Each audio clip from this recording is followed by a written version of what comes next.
Welcome to The Explainer. Today we're getting into a really fascinating philosophical text. It takes a hard look at our modern culture of beauty and asks a tough question. What if our obsession with the way we look is actually making us feel empty inside? All right, so let's just jump right in with this opening image because it's pretty intense.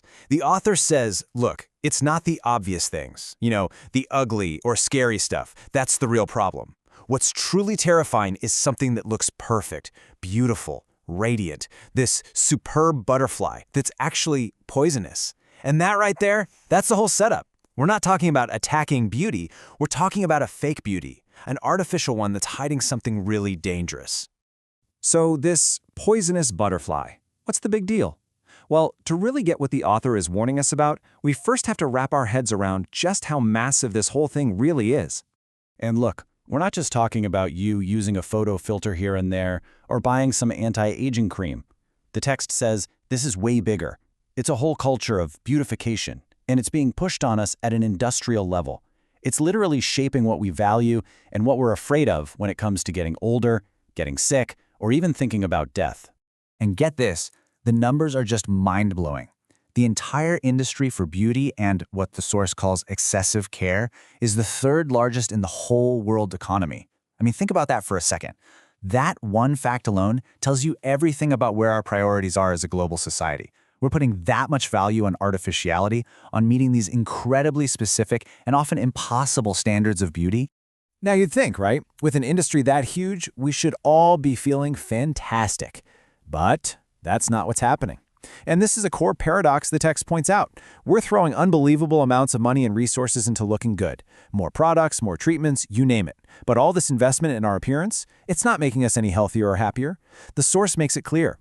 Rates of physical and mental illness haven't gone down at all. Okay, so if this giant industry isn't making us feel better, what is it doing to us? This is where we start to look at the real psychological cost. Let's dig into how this obsession with our outer shell starts to mess with what's going on inside. The author uses this amazing phrase, robotic plasticization, to describe our modern idea of beauty. It's like it's more digital than human. Think about those cameras that automatically beautify your face. That's what we're talking about. It creates these standards of perfection that are literally impossible for a real human to achieve. And the result? We're all constantly comparing ourselves, which just pumps up our anxiety, tanks our confidence, and chips away at our sense of who we are. And this hits young people especially hard. So what happens is, this insane focus on the outside basically splits us in two. On one side, you've got this endless chase for likes, for approval, you're always wearing a mask. And on the other side, we completely ignore our inner lives. We forget what's going on inside. The text calls it a destruction of the given, which is a powerful way of saying we start to reject the very things that make us naturally us. So where does this split lead?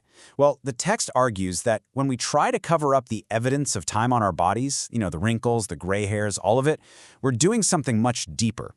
We're fundamentally trying to hide our own existence, our own being. It's like we're trying to deny that we're conscious beings who actually live through time. It's a rejection of our own story. And this rupture, this split from who we really are, it doesn't just end there. The author says it actually carves out this deep, dangerous emptiness inside of us. The text breaks it down like a chain reaction. First, we focus only on how we look.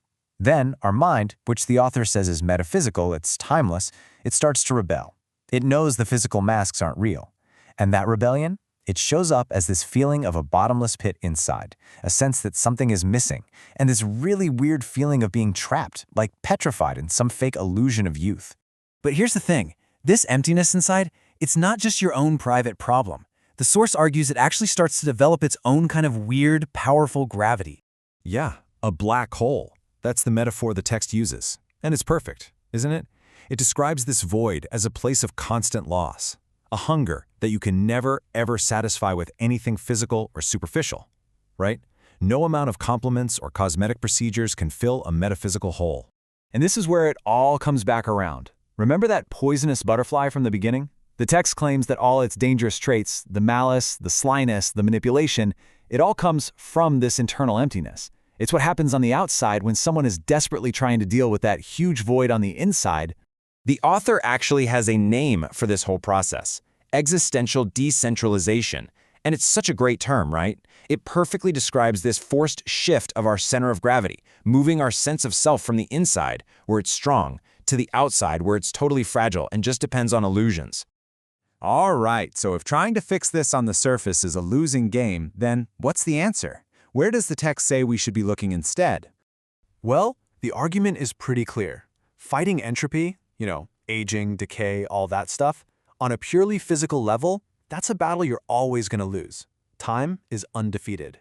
But our mind, our consciousness, that's a different story. It operates on another level, and it can fight back metaphysically, through things like meaning, purpose, self-awareness, not through surgery.